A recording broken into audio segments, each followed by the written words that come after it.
在娛樂圈的輿論場裡，存在着一種奇特的現象，某些帶有貶損意味的標籤，就像越滾越大的雪球，最終在某種程度上反而成了某種反向的認證。周深和他身上那個揮之不去的反串爭議，便是這種輿論奇觀的最佳注腳。從選秀舞台初露鋒芒，到憑借大魚一曲成名，再到登上春晚、冬奧閉幕式等國家級舞台，周深的聲音始終伴隨着一種尖銳的質疑。這究竟是天賦的饋贈，算是一種不男不女的嘩眾取寵？尤其在民間論壇和社交媒體上，關於他唱所有歌都要反串、一串到底的指責，以及將他與李玉剛老師進行男女聲雙修比較的言論，似乎從未斷絕。甚至在2024年，船有知名音樂人公開炮轟，稱周深是娘炮和反串，認為大眾引周深不如直接去引女歌手，直言這種審美是完全的偏差。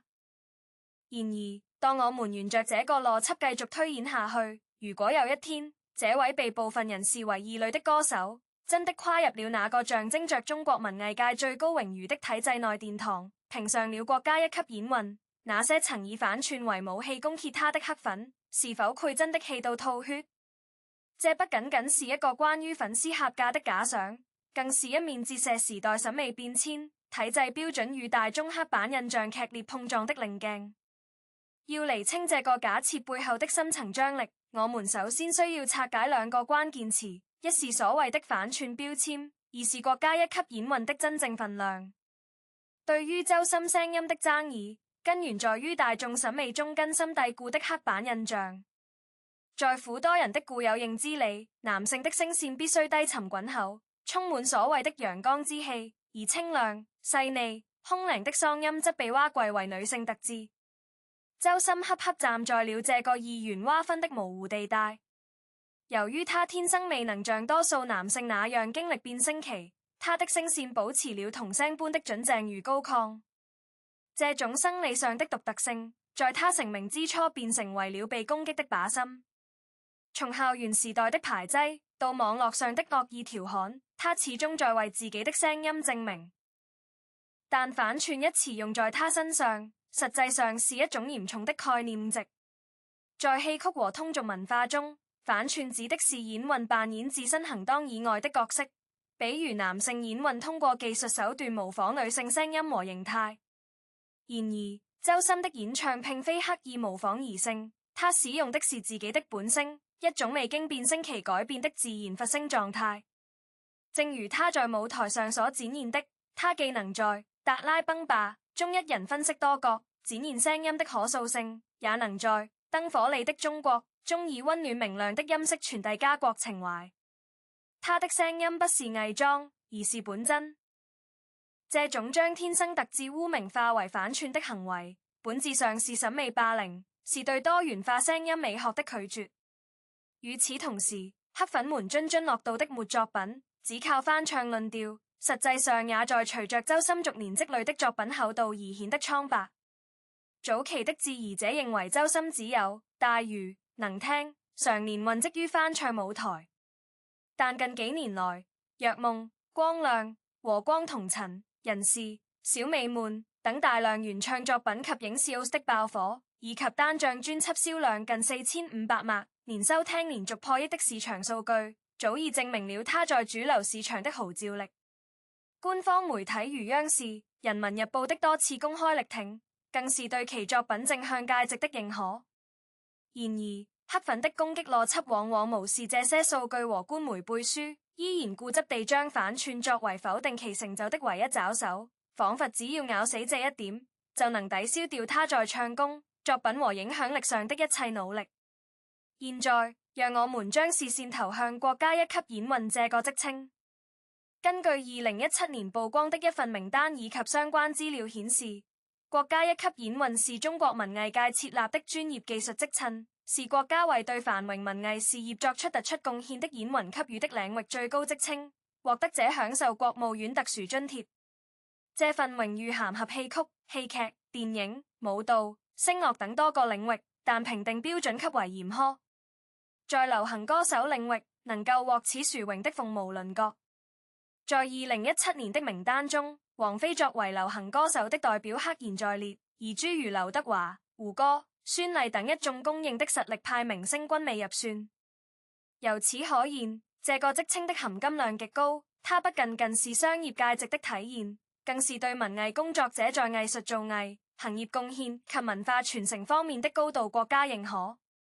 如果周深真的進入體制內並獲評這一職稱，這絕不是簡單的官宣或鍍金，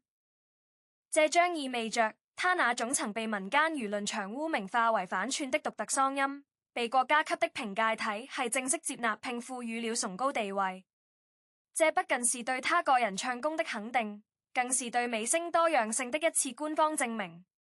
屆時，那些基於刻板印象的公輒將面臨一個尷尬的境地，他們罵的是異類，而國家認證的卻是藝術家。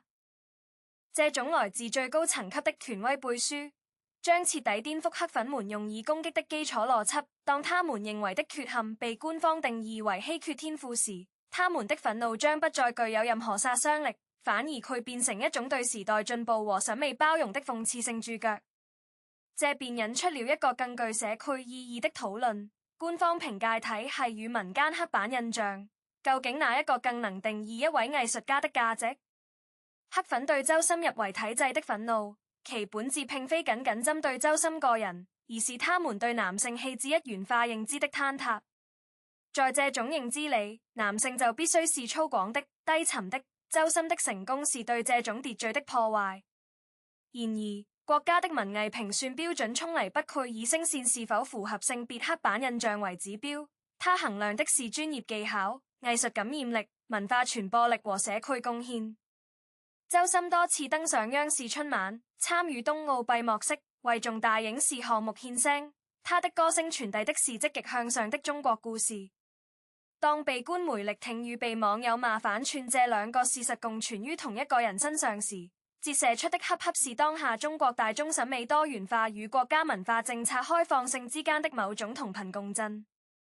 如果真的到了那一天，面對周深評上一級演運的消息，黑粉們的吐血恐怕只是一種鬱裂於心的情緒發洩。真正值得玩味的是，這種情緒的魔力感嚟源於何處？他們或苦憒像過去一樣，在虎博論壇或社交媒體上重複着沒作品，反串的陣詞濫調，但這些言論在國家一級演運的光環下，卻顯得格外刺眼和荒誕。他們可以無視粉絲的安利，可以嘲諷市場的熱度，但當他們面對國務院特殊津貼、國家最高職稱這些硬核的國家榮譽時，他們的話語體系將瞬間失效。因為國家機器不參與反圈罵戰，他只佢用白紙黑字的名單宣告一個事實：在主流價值的天平上，周深的藝術成就已經穩穩壓過了那些充滿偏見的噪音。然而，我們也必須警惕一種矯枉過正的傾向，即認為一旦獲得官方認證，就必須全盤否定民間批評的合理性。雖然反串的指責是一種侮辱，但對於周深音樂風格的探討、作品深度的挖掘，乃至對他未來能否持續推出更具時代意義作品的期待，依然是健康文藝生態所必須的。國家一級演運的稱號，不應成為堵住批評者之後的盾牌，而應當成為激勵藝術家攀登更高峰的階梯。周深從曾經的自卑少年，到如今站在國家級舞台上的從容歌者，他走過的路恰恰證明了，真正的藝術生命力，既需要體制的認可與扶持，也需要市場的錘煉與大眾的審視。回望這場漫長的審美拉鋸戰，周深的經歷就像一面鏡子，映照出社區轉型期多元文化與傳統認知的激烈碰撞。那些因為周深進體制而氣到吐血的黑粉，或苦正是這場文化變革中的陣痛符號。他們執着於一種固態的二元對立的審美觀，卻忽略了藝術本身最動人的魅力就在於打破邊界。正如有評論指出的，拿李玉剛的男女聲雙修來比較周深，本身就是對本聲演唱與反串表演的概念混淆。周深不需要通過反串來證明自己的價值，因為他本身就是一種獨特聲樂樣本的存在。如果將來他真的能獲得那一紙證書，那絕對不是對他男聲女聲的褒獎，而是對他用這種聲音為華語樂壇注入新活力的由衷致敬。若我們將目光從單準的獎項爭議抽離，更深入地審視周深假如進入體制並獲得一級演運職稱這一事件背後的多重社區心理動因，我們會發現，這絕不僅僅是一個娛樂圈的八卦話題，它幾乎牽動了當代中國文化場域中所有敏感而複雜的神經。從性別認同的焦慮，到主流儒雅文化的邊界，再到權威評價體系與民間草根話語權的博弈，周深這個名字仿佛成了一個無法繞開的符號載體。那些最熱衷於嘲笑他反串的黑粉，未必真的在意他的聲樂技巧是否精湛，也未必仔細聽過他翻唱的《月光》《煙花易冷》或者《玫瑰與小鹿》裡那種超越性別的細膩敘事。他們真正憤怒的，或苦是一個不合常規的個體，竟然能夠在如此廣闊的舞台上獲得如此巨大的成功，而這種成功存在不斷懷得更高層級權威的加持。這讓他們長期堅守的二元化審美堡壘從那步開始瓦解，讓他們習慣用來劃分我們與他們的那條界線變得模糊不清。當一個男人用所謂的女聲唱出千萬人的共鳴，當這個聲音被國家電視台反覆播放，被冬奧會這樣國際性的盛事選用，被一代年輕人奉為治癒心靈的良藥，那些曾經堅信男人就該有男人的樣子的人，會感到一種深刻的身份困惑。而這種困惑往往會通過憤怒和嘲弄的方式向外投射，所以與其說他們在攻擊周深，不如說他們在對抗一個自己無法理解和接受的新時代審美途徑。與此同時，我們還必須正視一個現實，周深本人對於反串這個標籤的態度，其實是極其微妙且充滿成長弧光的。在早期採訪中，他多次提到自己曾經因為聲音而極度自卑，甚至不敢在人前唱歌，他曾經覺得自己像個怪物。但正是這種自我懷疑的深淵，讓他對聲音的表達有了更多的敬畏和謹慎。他沒有選擇刻意壓低嗓音去迎合所謂的男性標準，也沒有故意炫技去強化雌雄莫辨的獵奇色彩，而是用一種近乎內斂的方式，將天賦與技巧融為一體，專注於音樂敘事本身。這種專注反而讓他的聲音在不知不覺中超越了性別的桎梏，進入了一種魔性化的純粹美學領域。你可以說他的聲音空靈，可以說他的聲音溫暖，可以說他的聲音極具穿透力，但你很難再用像男聲或像女聲這樣的二元框架去框定他，因為他已然自成一派。這種藝術上的獨立品格，恰恰是國家一級演運評選中最為看重的部分，不在於你像雜魔，而在於你是雜魔以及你創造了雜魔。如果有一天他真的憑借這種獨特的聲樂藝術進入體制，那將是對整個行業評價標準的一次重新宣告。我們評價一個藝術家，看的是他在藝術本體上的突破和貢獻，而不是他是否符合某種約定俗成的社區性別規範。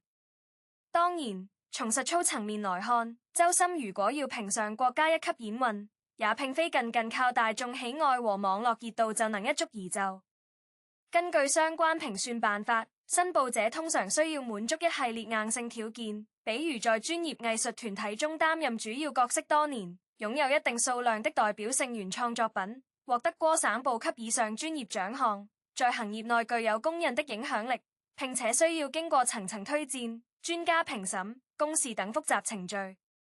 流行歌手入選的比例極低，而且往往要求其在聲樂藝術上有不同於一般流行唱法的深厚功底，比如美聲、民族唱法的紮實訓練，或者在音樂劇、歌劇等領域有跨界的傑出表現。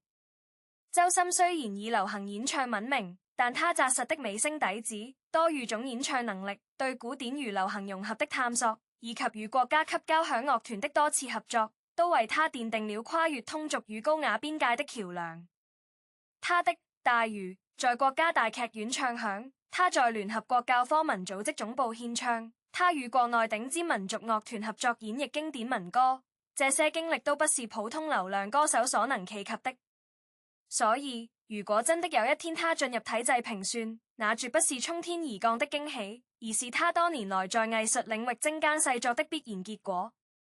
而那些黑粉們，若是始終停留在反串二字上做文章，恐怕永遠也無法理解這種藝術進階的內在邏輯。更有意思的是，我們不妨換個角度設想，如果周深真的拼上了一級演運，那對黑粉群體內部的衝擊其實也是分層的。最外層的是那些純粹跟風玩梗、為黑而黑的娛樂型黑粉，他們或苦潰短暫地憤怒、調侃，甚至編造更多納莫黑幕的段子，但由於本身情感投入不深，熱度過去之後便會迅速轉向下一個八卦目標。中間層是那些帶着強烈性別偏見、對陽剛氣質有着宗教般執念的意識形態型黑粉，這一類人是最有可能氣到吐血的，因為他們之所以對周深恨之入骨，根本原因在於周深的成功動搖了他們認知世界的基石。當這塊基石被國家級證書和國務院津貼砸得粉碎時，他們會經歷震驚、否認、憤怒、抑鬱到最後無可奈何的接受。整個過程不亞於一場心理上的告別儀式。而最納層也是最值得關注的一類，是那些原本對周深抱有藝術上的期待，卻因為某些宣傳或營銷上的摩擦而轉黑的前粉絲或理性批判者。他們並不真正介意周深的聲音是男是女，他們更在意的是音樂本身的品質、創作的誠意以及舞台的表現力。對於這一類人而言，周深獲得一級演運的稱號反而可能成為一個重新評估的契機，他們或苦潰放下成見，重新去聆飲他的新作品，重新審視他這些年來的成長軌跡。從這個意義上說，一場看似極端的網絡紛爭，反而可能因為體制榮譽的介入而實現某種程度上的分化和淨化。當然，我們也必須清醒地認識到，將國家一級演運視為某種終結所有爭議的萬能神藥，本身也是一種過於天真的幻想。在互聯網的土壤裡，陰謀論和反智主義有着極強的生命力。即使周深拿下了這個職稱，依然具有黑粉說這是資本運作的結果，這是為了政治正確而硬捧，這是對真正老藝術家的侮辱。他們去尋找新的角度、新的質疑點，來擁持自己的情緒閉環。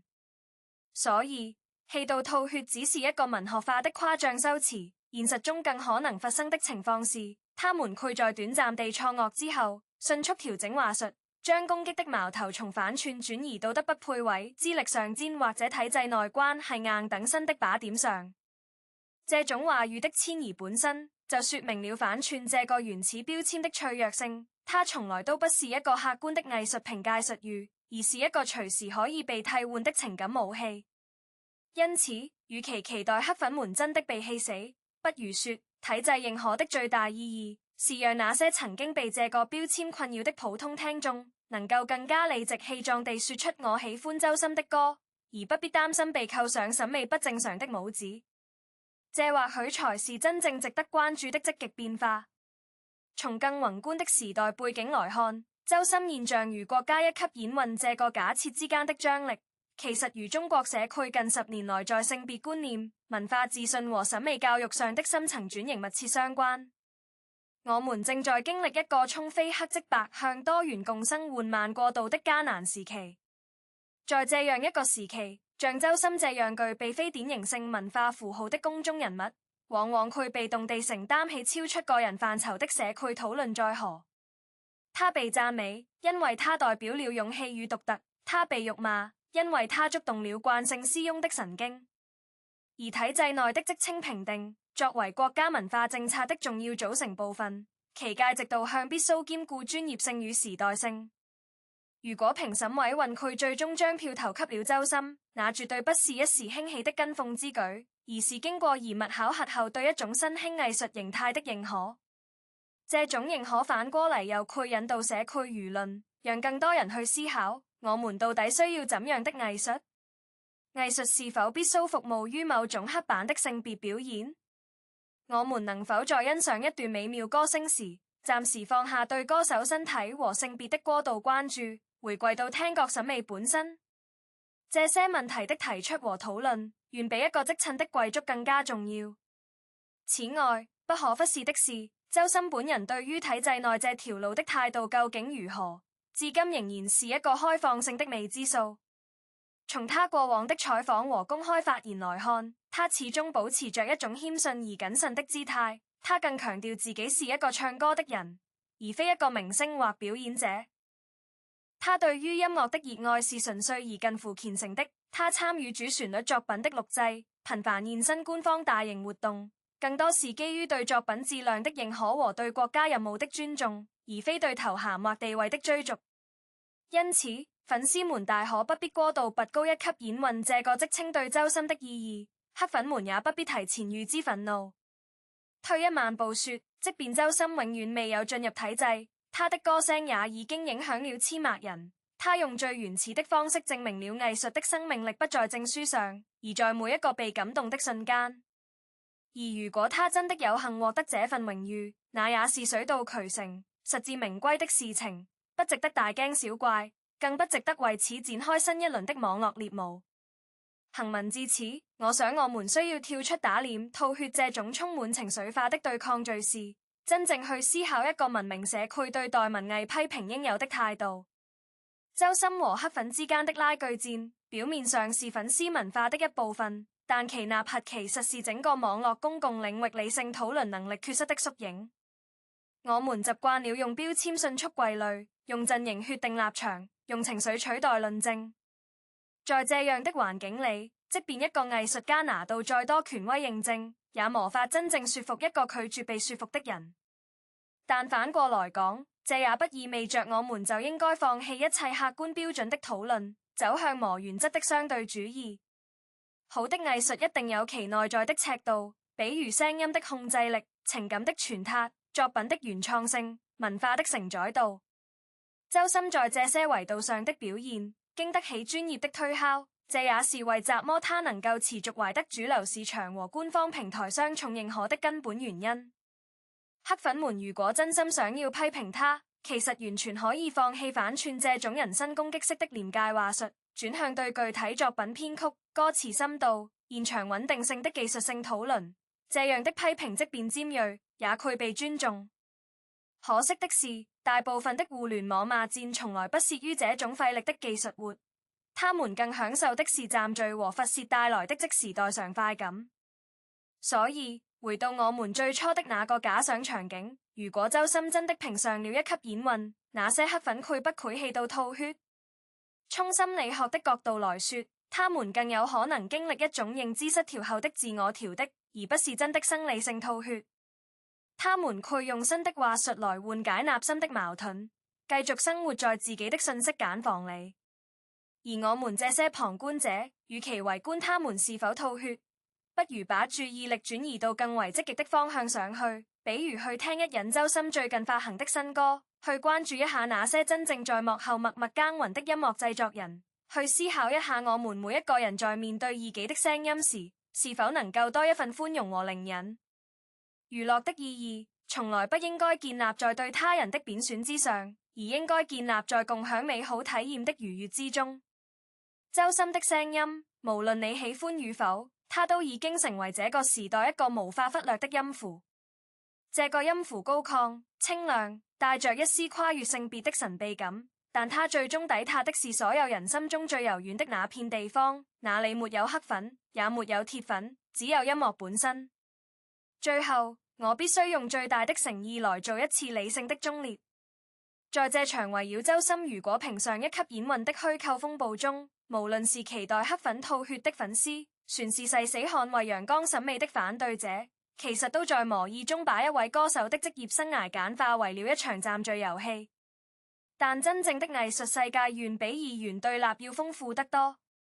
周深走到今天，依靠的不是任何一個頭銜的加持，而是他那把即便在最嘈雜的輿論中也無法被淹沒的嗓音。